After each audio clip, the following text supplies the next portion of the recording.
अस्सलाम वालेकुम। कुछ बहुत ही अहम ख़बरों के साथ सोहेल रशीद एक बार फिर आज आपसे मुखातिब। आज जब मैंने पहली वीडियो की तो उसमें तो आपको से कोर्ट प्रोसीडिंग्स शेयर की थी, लेकिन उसके बाद एक बहुत ही आला फोरम से हमारी जो कल की खबर थी उसकी तस्दीक हुई है। वो आपसे आज शेयर करूंगा। कल मैंने आपको याद होगा कि बताया था कि सुप्रीम कोर्ट में जजेस की तादाद बढ़ाए जाने पर संजीदगी से गौर हो रहा है। आज इस खबर की ना सिर्फ तस्दीक हुई बल्कि इस पर पेशरफ्त भी हो चुकी है। उससे आपको आगाह करेंगे कि किस फोरम पर ये मामला आप पहुँच चुका है। उसके साथ ही आपसे कुछ और आज के दिन की जुड़ी अहम खबरें भी शेयर करेंगे जो सुप्रीम कोर्ट से मुतल्लिका ही हैं कि ऐसी आखिर कौन सी कानून साजी पर मज़ीद गौर हो रहा है जिसके बाद जस्टिस अतर मिनल्ला समेत कई अहम जजेस सुप्रीम कोर्ट में तो होंगे मगर वो आइनी नोयत के केसेस सुन ही नहीं सकेंगे। ये बहुत अहम मामला है आज की। आप समझ लें, आपसे 100% एक्सक्लूसिव खबर है जो अभी तक उस तरह से कहीं पिक नहीं हो रही। हम इसको चूँकि फॉलो कर रहे थे और आपके सामने ये रख रहे हैं। और कल मैंने आपको एक अलग व्लॉग में बताया था कि कैसे सुप्रीम कोर्ट ऑफ पाकिस्तान, जिसका काम इंसाफ देना है, उसको सियासत का महवर व मरकज़ बना दिया गया है। उसी की कंटिन्यूटी में आज आपके साथ कुछ नई खबरें शेयर करने जा रहा हूँ। आज जब आपके साथ मैंने पहली वीडियो शेयर की थी तो उसके बाद कायमा कमेटी जो सेनेट की है बराए कानून व इंसाफ, उसका इजलास हुआ और उस इजलास का जो मैं अहवाल आपके सामने रखूँगा उसके बाद आपको पता चलेगा कि पाकिस्तान तहरीक इंसाफ इस वक्त तंजीमी एतबार से, नज़्म व नस्क के एतबार से कहाँ खड़ी है और क्यों उसको एक दचका पहुँचने का इम्कान मौजूद है उसी के किए हुए कुछ अमाल की वजह से। आज ही कायमा कमेटी बराए कानून व इंसाफ का इजलास हुआ जो सेनेट की कमेटी है फ़ारूक एच नाइक की सरबराही में, और वहाँ पर बाकायदा बिल ज़ेर बहस आया कि सुप्रीम कोर्ट की में जजेस की तादाद बढ़ा दी जाए। और दिलचस्प इसमें चीज़ जो है वो उससे भी ज़्यादा आपको मज़ा आएगा कि ये बिल पाकिस्तान तहरीक इंसाफ की एक खातून का था, फौजिया अरशद, उनका ये बिल था। और ये बिल आज का नहीं है, ये 2022 का बिल था। जब उनकी अपनी हुकूमत होती थी तब उन्होंने ये बिल पेश किया था, तब से वो मौखर होता आया। अब चूँकि रिक्वायरमेंट बन चुकी है मौजूदा हुकूमत की मखसूस नशिस्तों के फैसले के बाद से कि सुप्रीम कोर्ट के अंदर कुछ ऐसी ज़रूरी तब्दीलियाँ ज़रूर की जाएँ, ऐसी तरमीम लाई जाएँ सादा कानून साजी से जो हो सकती हूँ कि अपनी फेवरेबल जो सिचुएशन है वो क्रिएट की जा सके। क्योंकि 8 जजेस ने जब आपके खिलाफ फ़ैसला दिया हो और उसमें इतने बड़े बड़े नाम शामिल हों तो उसके बाद, और 8 क्या बल्कि 11 आप समझ लें, तो उसके बाद आपको काफ़ी परेशानी बनती भी है। और आज़म वज़ीर तारड़ साहब वफाकी वज़ीर कानून हैं, जो अटर्नी जनरल साहब हैं, जो हुकूमत की पूरी कानूनी टीम है, उसको यकीनन सुबकी का सामना भी था कि आपसे चीज़ें मैनेज नहीं हो सकी। तो अब उन्होंने नया ऑप्शन ये निकाला है कि PTI के बिल को उठाते हैं और उसके तहत जजों की तादाद बढ़ा देते हैं।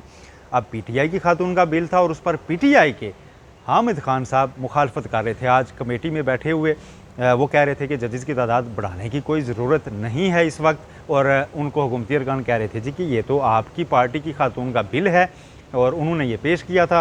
अब भले ही 2022 में पेश किया था लेकिन कमेटी के सामने है तो इस पर हम बहस तो करेंगे। आज़म वज़ीर तारड़ साहब ने इसकी फेवर में बात की, फ़ारूक एच नाइक साहब ने इसकी फेवर में बात की। किसी ने कहा जी कि 21 हो जाने चाहिए जजों की तादाद, किसी ने कहा 19 हो जानी चाहिए रेगुलर। और जो बिल पेश करने वाली साहिबा थी उन्होंने कहा जी कि देखें अडाक जजेस लगाए गए, इससे तस्दीक होती है कि जजेस की तादाद कम थी। और फिर फ़ारूक एच नाइक साहब ने वाज़े कर दिया जो हमने आपको कल ही बताया था कि जजों की तादाद बढ़ाने के लिए एक सादा कानून साजी चाहिए जो हुकूमत कर सकती है। उन्होंने कहा जी हाँ, इसके लिए तो हमें कोई आइनी तरमीम जैसी वो चाहिए भी नहीं। और उसके साथ ही आज़म वज़ीर तारड़ साहब ने, जो वफाकी वज़ीर कानून हैं, एक तरह से आज इल्ज़ाम आयद किया है सुप्रीम कोर्ट के उस 3 रुकनी बेंच पर जिसने जस्टिस मंसूर अली शाह की सरबराही में पहले दिन केस की समाअत की थी मखसूस नशिस्तों वाले की, और उसमें हुक्म इब्तला जारी किया था जो हुकूमती जमातों को मखसूस नशिस्तें दी गई थी सुन्नी इत्तेहाद कौंसिल की। उन पर आज़म वज़ीर तारड़ साहब ने कहा जी कि मैं तो जुडिशल कमीशन में, यानी जिसमें जस्टिस मंसूर अली शाह भी होते हैं, उसके सामने मैंने सुप्रीम कोर्ट में जजेस की तैनाती के तरीक़ेकार पर एक आइनी तरमीम की बात की और उसका नतीजा मुझे ये मिला कि 3 दिन बाद मुझे एक हुक्म इम्तना लेना मिल गया सुप्रीम कोर्ट से। उनका वाज़ेह इशारा ये था जी कि मेरी उस बात के नतीजे में सुप्रीम कोर्ट के उस 3 रुकनी बेंच ने हमारी नशिस्तों पर ही हुक्म इम्तना दे दिया ताकि हम तरमीम ना कर सकें।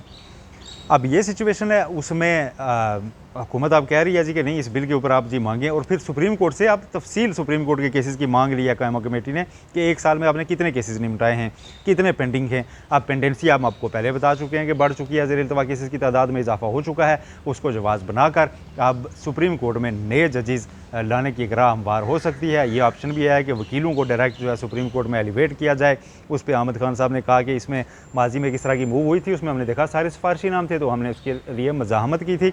तो ऐसा अब भी नहीं होना चाहिए, जो तरीक़ाकार है उसी को फॉलो किया जाना चाहिए।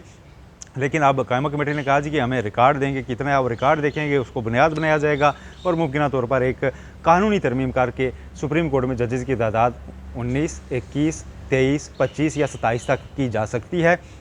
और जजेस की जब तैनाती का तरीक़ाकार होता है, फिर वो हाई कोर्ट से एलिवेट होकर ऊपर आते हैं, फिर हाई कोर्ट में नए जजेस आएंगे।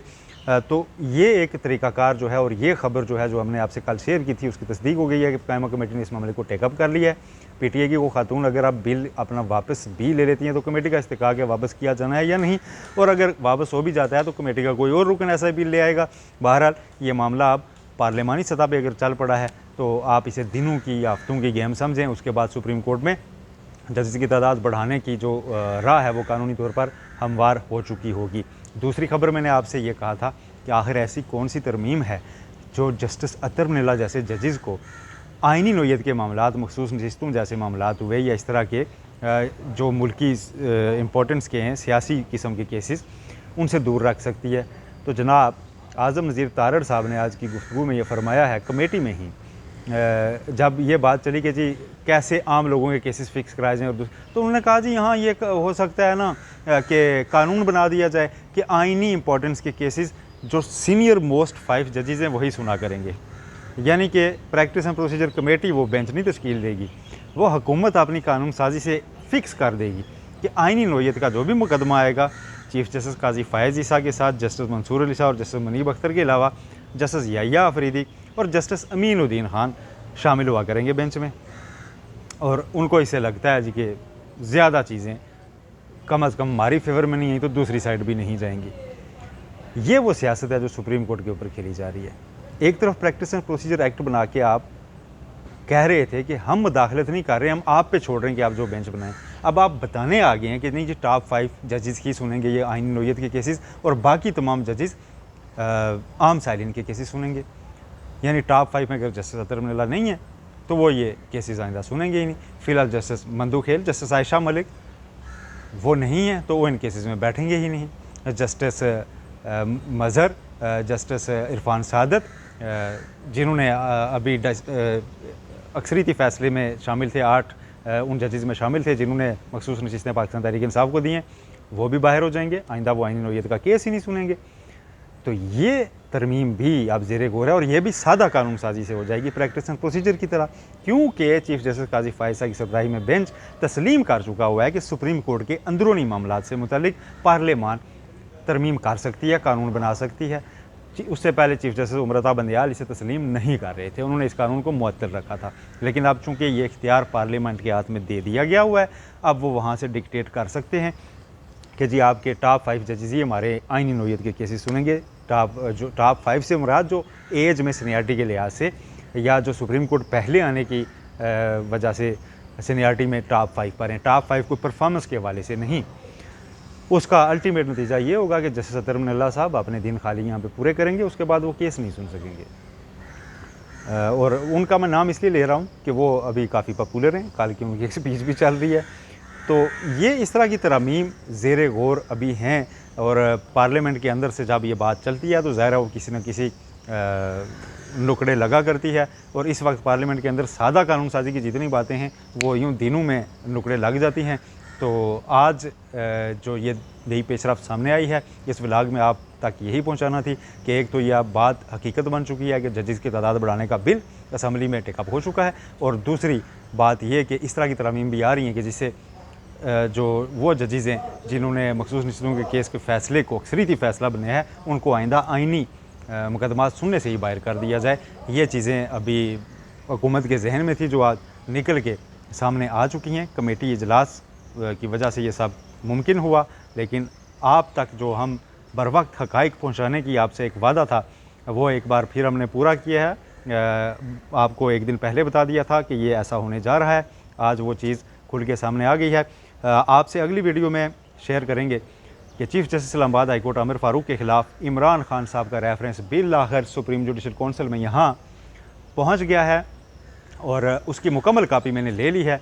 काफ़ी तफसीली है, उसके साथ पेपर बुक्स भी तैयार हो रही हैं। उसमें बहुत मुकम्मल और तफसीली रिकॉर्ड लगाया गया है।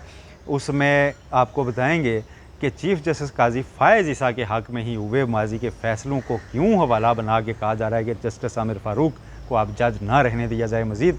आखिर उसमें ऐसा कौन सा रिकॉर्ड है, ये सब आप तक पहुँचाएँगे तफसीली वीडियो में। तब तक अपना बहुत ख्याल रखिएगा। वीडियोस को लाइक और सब्सक्राइब करने का सिलसिला भी जारी रखें। आपने कमेंट्स भी करते रहिए। तब तक अपना बहुत ख्याल। नेक्स्ट वीडियो तक अल्लाह हाफ़िज़।